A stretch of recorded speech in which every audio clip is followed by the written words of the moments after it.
So, Paddy, 365 days ago, I saw you outside here, and I said, do you want to come on Mark and Me? And you're like, I'll do it. Yeah. And after Sherilyn Fenn from Twin Peaks, which took me 14 months, you're now number 2 at the longest wait to come on the podcast. Oh, I'm so sorry, Mark. But it's happened. It's happened at and last. We're here now, and I'd rather do it in person. Yeah, me too. And I think it's true. Good things come to those that wait. Yeah, I hope so. Yeah, of course. No pressure. I'm terrible for sort of going. Yeah, and I mean it. Of course, man. I'd love to do that. Yeah, I could tell it was sincere. And then months go by, and I'm a terrible emailer. Don't worry. But we're here. We're here. Now, what I want to do, because I don't want to change the format just because you're on the podcast today. Yeah. I want to treat you like I've had Anthony Hopkins, Mads Mikkelsen, Kevin Smith, Chino. God. Every guest that comes on gets the same first question. And when you were growing up, and this is going to be nice because normally you get questions for acting. Yeah. What was the first album that you remember buying with your pocket money, or that was given to you by a friend or family? Yeah. But that first album that you remember being like, fuck me, this is amazing. Like, it would have been Kings of the Wild Frontier by Adam and the Ants. That's a huge first album. Yeah. It is, yeah. And I remember then getting Prince Charming for Christmas, a Oh, couple of years man. later, and I was obsessed. Like, when I was a kid, that was the thing for me. Like, I know people who are a little bit older than me, they talk about the Bowie thing when they saw him on Top of the Pops and how it transformed them. And for me as a little kid, it was just seeing them play Dog Eat Dog on Top of the Pops, and I just went, like, who are they? What's that? Why has that guy got a stripe on his face? And then I just had like this obsession, and I still love him to this. I've got Adam tattooed here on my arm. Oh my God, that's a really beautiful tattoo as well. Yeah. I thought you were just going to show me the word Adam. That looks great. Yeah, so it's a pretty good one. So live music, I'm 43. My first gig, my parents dropped me off. I was 13 years old. Wolverhampton, Wolfram Hall. What a legendary Green place. Day, Dookie. That tour, it was fucking mind-blowing. I went home that night. I was like, Mum, Dad, I want some green hair dye. I want a guitar, and I want to be a rock star. My dad's a bit like, son, you need to grow up and get a real job. Yeah. But I wondered if you had a great first introduction to a live music. I don't really remember. As a kid, I never went to gigs, and for most of my teenage years, I never went to gigs. No? It just was something that I dreamed about, oddly. It was weird. It was just something that was outside of our universe, living in Burton-on-Trent on a little council estate and that, and I didn't really know how you got to go to gigs. But my first gig was the Dooleys at the Derby Assembly Rooms for a friend's birthday. I must have been 6 years old or something. And I don't remember much about it other than they had this sort of James Bond skit bit, But I remember the lights, and I remember something exciting even from that about the stage. Yeah. And about thinking, I like that. I like what they're doing. But it wasn't the sort of show that made me go home and want to be a rock star. but like Prince, it gave you an probably. Impression that you were like, this is something I could do. Yeah, it definitely did. And my first big show I went to, I think, was Prince. Oh my God. Which is a big one. Yeah. And it wasn't until I was a bit older that I was at college that I started to go and see lots of bands, and I was among that kind of college world and culture a bit more, and then just didn't stop watching bands. And then 1990, when I was 16, I came here to watch Aerosmith. Jesus. Yeah, Whitesnake Downloaded. It was the Monsters of Rock then, so that was my first time over in this Prince hallowed was ground. one of those gigs, so I feel like I'm cursed, okay? So I said to my wife, I want to go and see Tom Petty. Really wanted to see him, and I was like, do you know what, I'll leave it this year, I'm a bit skint, and then unfortunately he passed away, so I'll never get to see him. Right. George Michael played at Birmingham. I was like, I've got to go and see this. Actually, I've got some exams, I'll leave it. Passed it away. Oh no, you're a bit of a jinx. Prince, I never got a ticket. I tried, and then obviously I don't even know what it would have been like for you to try and digest what a talent that was in front of you. Like, there is only one Prince. Yeah. It was quite. It was around the time he did the Batman soundtrack, actually. Oh wow! And it was that show, and I just thought it was mind blowing. I'm like, how'd you do that? How'd you even become that? I think there's only one person that ever does. Yeah, I think so too. But my thing with music is it's been there from a very young age, and started playing in bands when I was about 16 with Richard, who's the bass player in Light in the Low.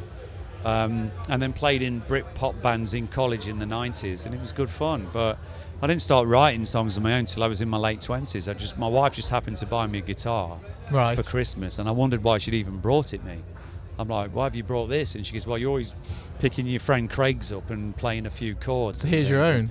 Yeah, here's yours, you know. And I was like, well, I was a bit of an arsehole, really. I was like, oh, what am I going to do with that? And then a bizarre thing happened. She went to get ready for the day, and I wrote 2 little songs in the, you know, and she took hours to get ready. But you know, you write a whole album by the time she's done, yeah.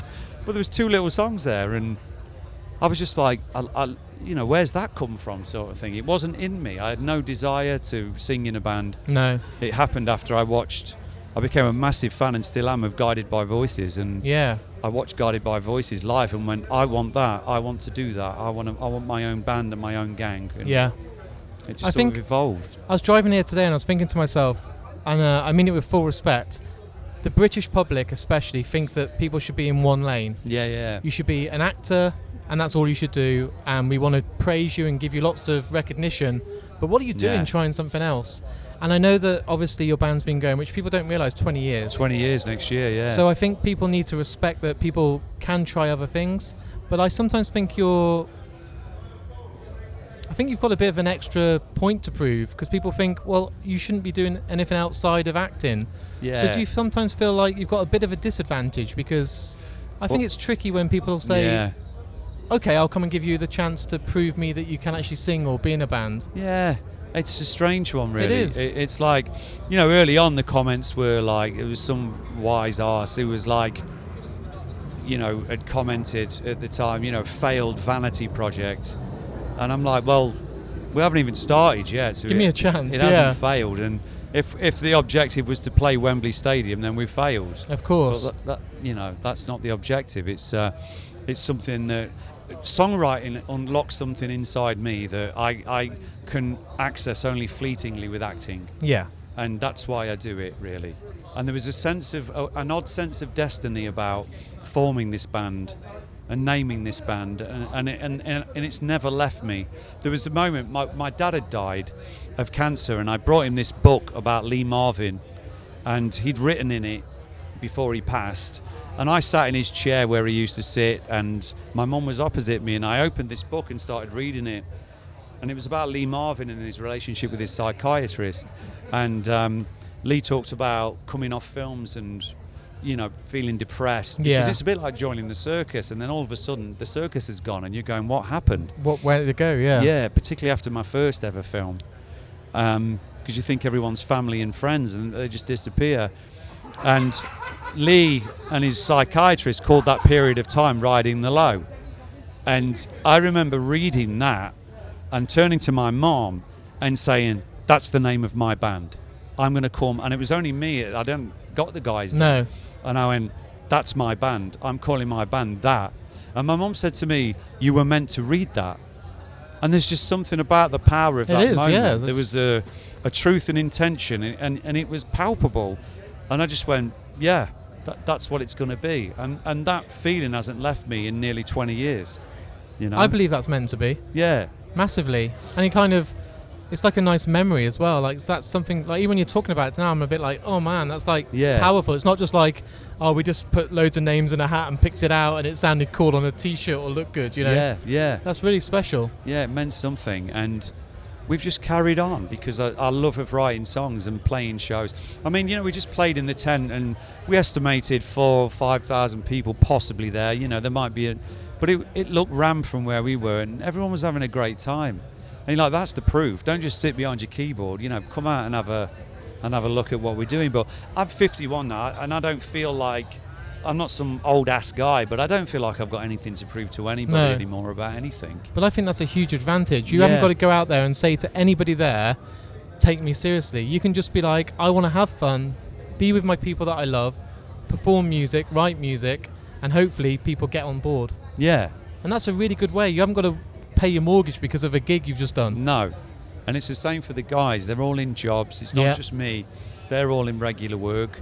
This thing would not, as it stands, pay these guys enough to be able to leave their work, you know, and support their families. So, you know, but so it we shows keep that's why you're doing it. You want it. You've got a hunger. Yeah, we love doing it, and it's never gone away. I remember once being on a set with Simon Pegg, who I love. I love Simon. Is this an Edgar Wright film we're talking Yeah, about? it was. Yeah, we were on the set of The World's End, and we were shooting at Leavesden. Yeah. And Simon was like going, because he loves the movies. Yeah. And he was going, oh, look at this, shut up, McFly. Yeah. And, you know, he's going, this is where they shot the Rancor scene in Star Wars, and this is where they did this and that. And then he sort of said, I love it, you know, when you arrive in the morning and you get that feeling when they start to get the cameras out, the boxes and things like that. And I remember feeling a bit sort of down because I'm like, I don't feel like that.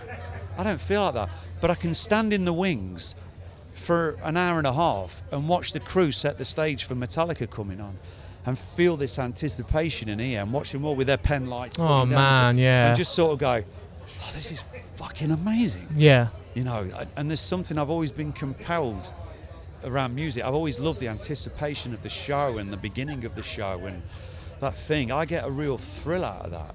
So when you see yourself on a poster for Download, yeah, and I know it's not your first time you played in 2019, is it kind of a pinch me moment? Because I'm sure when you sat there and you got this name and you sat with your mum and said, I'm going to be riding the low, you got other musicians. Yeah. If I told you you're going to be playing Download with Green Day, Sleep Token, Korn, you must have been like, fuck off, I'm not doing that. Like that's a dream. Yeah.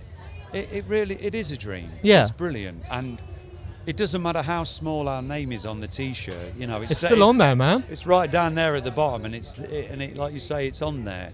The biggest buzz was because I did the promo film for Download this year. Yeah, I saw that. Andy Coppin and Glenn got me to do the promo, and it was a great experience working with them. They're great guys. I love Andy to bits.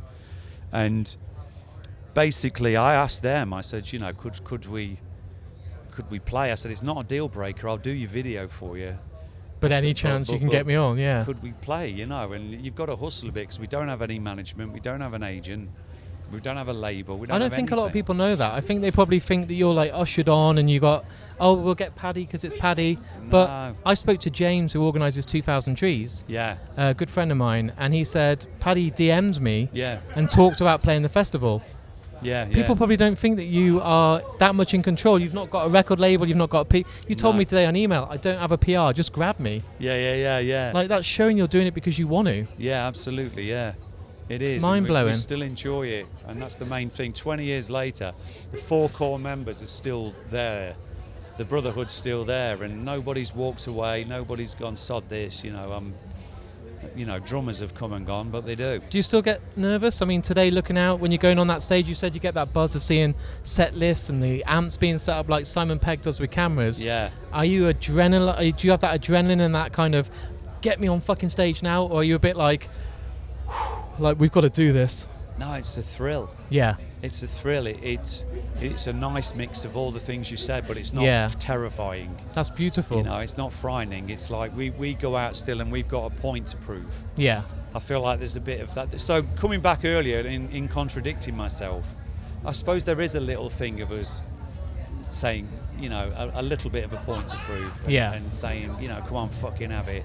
But we went out there and the crowd were joining in, singing songs, the words to songs, and we're going, how do you know the words to this? It was just one of those surprise gigs and surprise moments, really. I think a lot of people don't realise as well is you're a huge fan of music, comics. I see you at Comic-Cons, I see you go to conventions, and when you come to a festival like this after today and it's all kind of packed down and you get the come down of, oh, I'm not playing today, do you get to enjoy the weekend and say, do you know what, I really want to go and watch Sleep Token, I really want to go and see Korn, I want to go and... Oh man, we're all over it, yeah. That's beautiful. So I've got my kids here after this, we'll go out, we'll watch, you know, Weezer and Green Day, and we've got the whole weekend mapped out and see That's the beautiful, Pistols man. tomorrow, and we spend the whole weekend here because we live so close by as well, Yeah. you know, so yeah, we'll be here all weekend. I love it. I come to this festival as often as I can. Yeah.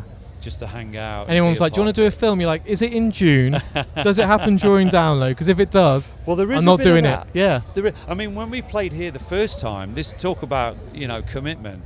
We played the Dogtooth stage in 2019. Yeah. And I was shooting a show in Atlanta called The Outsider. Yeah. And they kind of neglected, like, the fact that we'd booked out this festival, and my agent had said he's not available on these dates, and they just ignored it. And so what I did was I shot on the Thursday night in a night shoot, left there, Okay. left the set, got straight on a plane, landed here in Manchester on Saturday morning, got home, loaded the car, came here.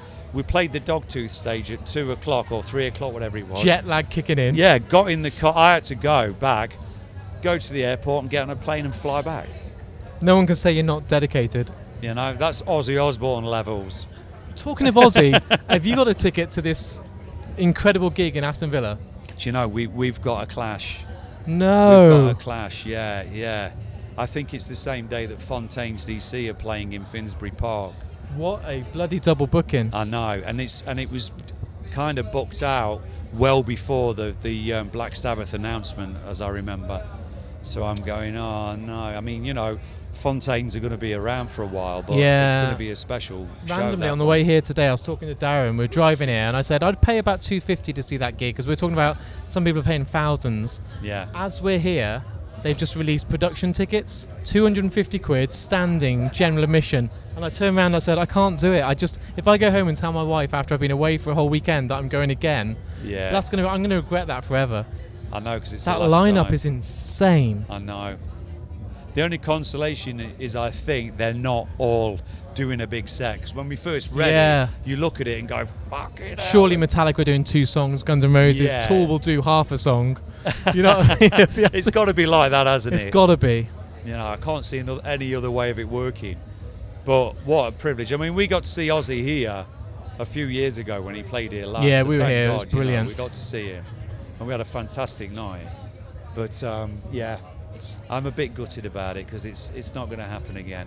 And as far as music goes, for the listeners out there that want to then tune in and discover the band, have you got any? I saw you played Rock City recently. Yeah. Have you got any more gigs in the near future that are kind of in the calendar? I know you've got 2,000 Trees. We've got 2,000 Trees coming up. We've got Kendall Calling coming up. What else have we got, Chris? We've got Sonic. We've got Birmingham in October. I'll come to that. That's not far. I'm a Shropshire lad, so are you? not far. Yeah. I'll come and see us. It'll I be will a fun do. one around Yeah, Halloween. that'd be good. We've got a gig in our hometown, a festival called Sonic Boom that Chris is massively involved in. Nice. They've got everything headlining that. Oh, lovely. So that'll be a good night. Yeah. And then we just kind of knock about and see what's out there. We had a great show in Manchester the other week at Gorilla. So we'll probably head back up into Manchester and see who wants it again. You know, probably try and get the Deaf Institute or something. We're a bit like that. We go with the wind a little bit. But we've got a new album. We've got an EP just come out. Yep. And we've got a new album that we're still sort of working on. We need someone really good to mix it. If you're listening, Gil Norton or some absolutely amazing, Andy Wallace, if you want to get involved. Please get involved. Yeah. On a budget. That would be good. 50 quid and a t-shirt. But I suppose that's my last question. Well, a couple of last questions, actually. I'm going to cheat and get 2 last questions. Juggling, acting, and then music. Is it really hard to kind of switch modes? I mean, are you sometimes on set and thinking, I've got a song inside me and I really want to get to my trailer and put this idea down? Because surely you've got a laptop and you're thinking, I want to demo something. Yeah. But you've got to be, I'm an actor, I've got a script, I've got to go into role. Is it like, I want to switch right now and I can't? Or just that's what the old, these phones. Yeah. Voice notes. You just get the voice note. Yeah. And if a melody or idea comes or anything, then off you go, And the last show I shot was a show called Mobland.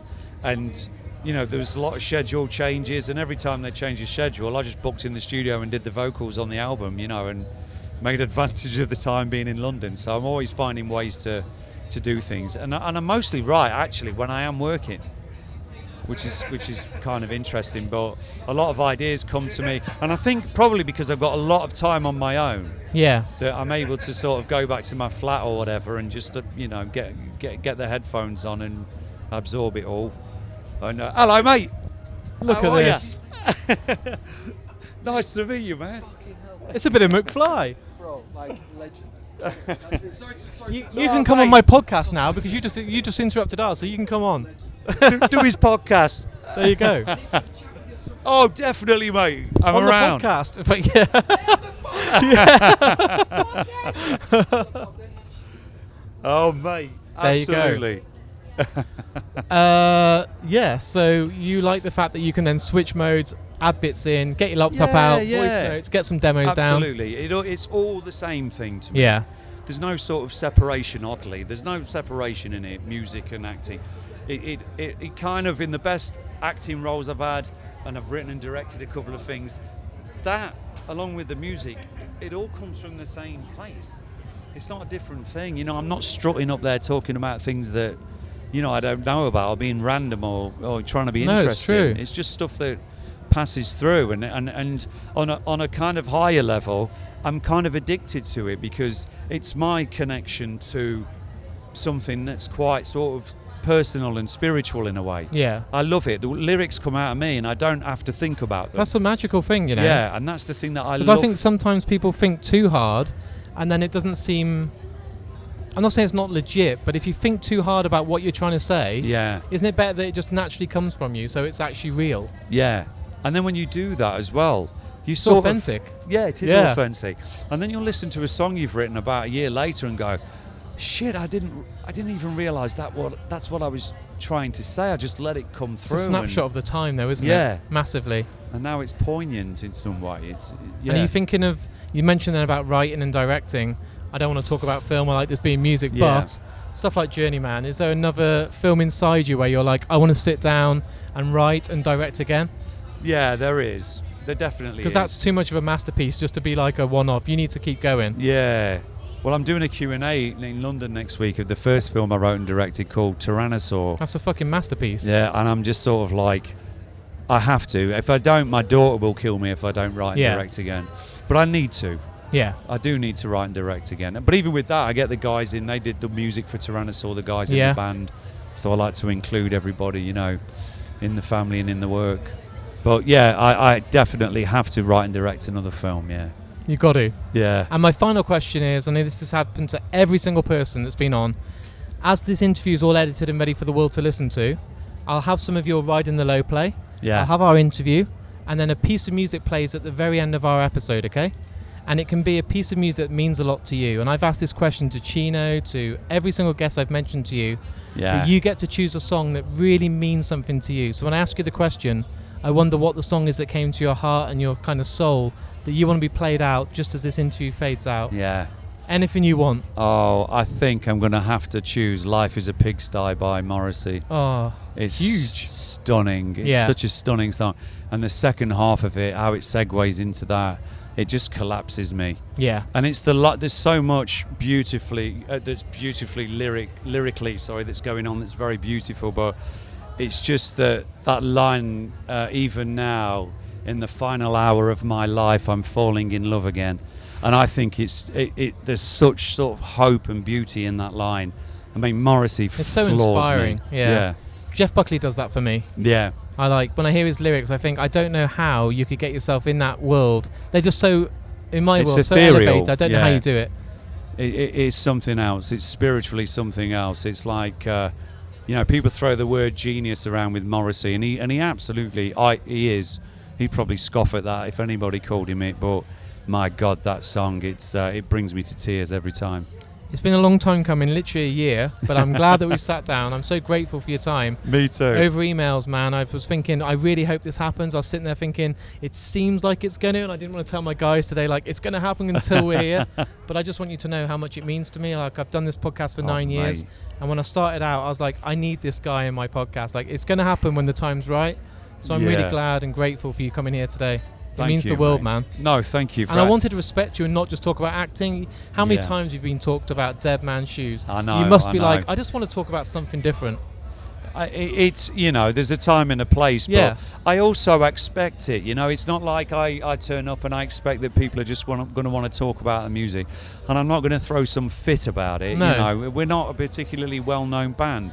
But isn't it refreshing just to talk about something different? Yeah, that's the thing. It's just nice to talk about something different. And for me, the music's so important. But also, I don't want to be out there flogging it and trying to authenticate myself. Just let the music do the talking. Let your performances keep getting bigger. If I told you your tent's going to be full today, you're going to go there, it's going to be absolutely a magical weekend, you'd be like, is it? And now you've proved it. Yeah.